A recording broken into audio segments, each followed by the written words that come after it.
olahraga. Kembali lagi di AHM Channel. Sebelum melanjutkan menonton video ini, mohon dibantu subscribe, like, komen, dan share-nya untuk mendapatkan video-video terbaru selanjutnya.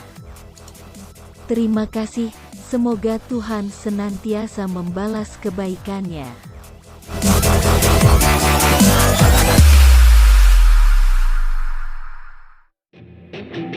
Hanya kebobolan 6 gol dalam 10 laga yang dilakoni di BRI Liga 1 2022.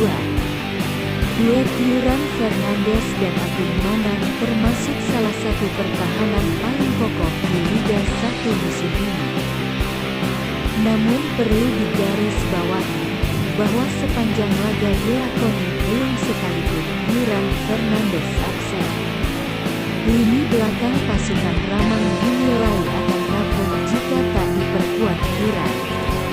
Salah satu bukti ketika Wiljan Pluim dan kawan-kawan kalah telak dari Kuala Lumpur City pada final AFC Cup Zona ASEAN beberapa waktu lalu. Terdapat 5 gol yang bersarang ke gawang PSM Makassar dalam pertandingan itu.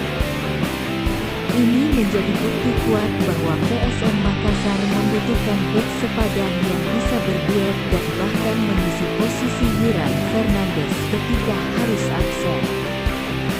Di lini belakang PSM Makassar ada beberapa bek kuat seperti Agung Manan, Syafruddin Tahan, dan Erwin Hutawa. Ketiganya cukup kuat dalam mengantisipasi serangan cepat. Namun kekurangannya adalah mereka terkendala ketika lawan mengandalkan serangan bola atas alias crossing baik dari sisi sayap kanan maupun kiri.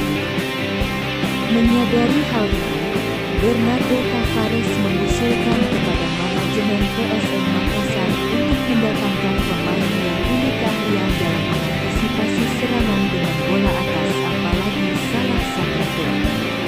Tengah PSM Abdur Rahman Sulaiman belum ada kejelasan untuk tampil karena masih cedera panjang.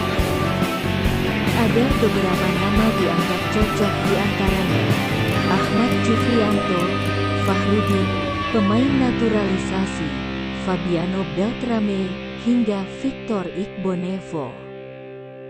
CEO PSM Makassar, Sadikin Aksa mengatakan, khusus untuk pemain secara teknis akan diserahkan ke Bernardo Tavares. Kami banyak berdiskusi dengan pelatih terkait dengan pemain yang akan didatangkan.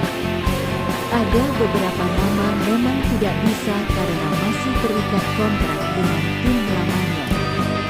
Mereka tidak mau melepas pemainnya, ujarnya.